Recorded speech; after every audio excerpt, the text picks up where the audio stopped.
Via Podgora, via Podgora, via Podgora, via Podgora. Galax mi piaci! Via Podgora, via Podgora. All night long! Via Podgora, via Podgora. Galax mi piaci!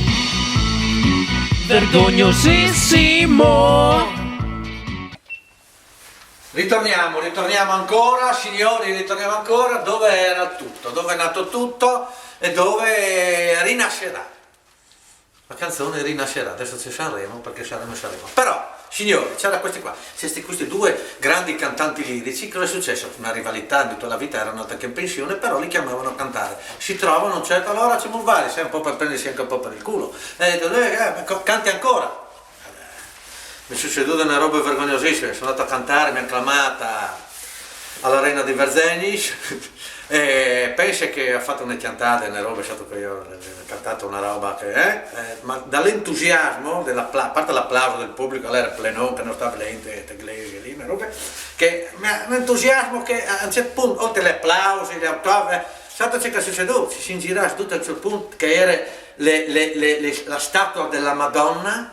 La Madonna, di tanto bravo che sono stato, si è messa a piangere, che addirittura delle vecchiette andavano a prendere le lacrime della Madonna. Ma ci rendiamo conto?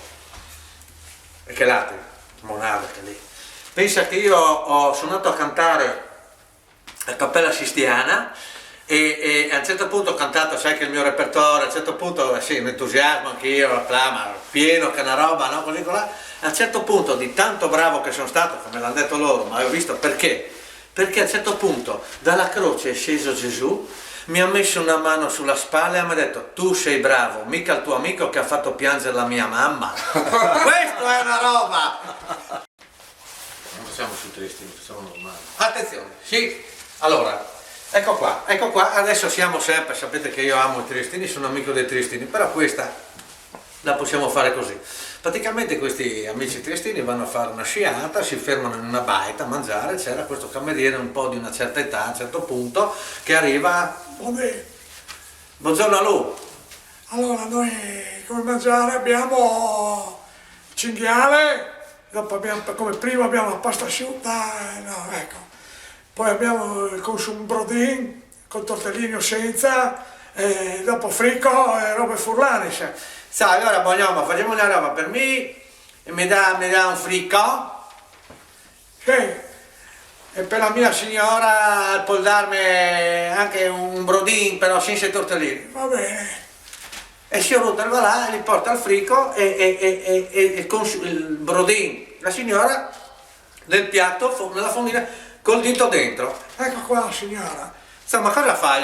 Cosa farlo? Col dito dentro al brodo, ma c'è una roba vergognosissima, no? C'è una roba, una porcheria. No, scusi, anche perché il problema qua è un giradito nel pollice e il mio dito è di tenere il pollice al caldo, no? Ecco, capito al caldo, che se te lo metti su per il culo. Sì, ma fin prima lo avevo nel culo.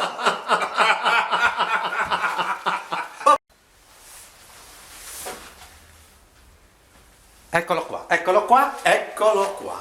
Attenzione, sempre piccantino, perché è che io non voglio essere volgare, sapete, però piccantino.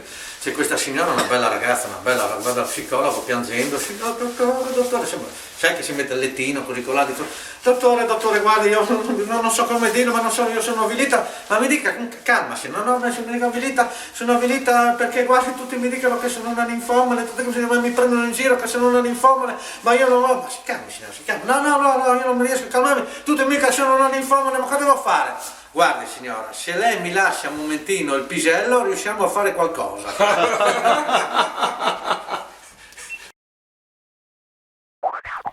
Via Podgora, via Podgora, via Podgora, via Podgora. Galax mi piaci! Via Podgora, via Podgora. All night long! Via Podgora, via Podgora. Galax mi piaci! Vergognosissimo!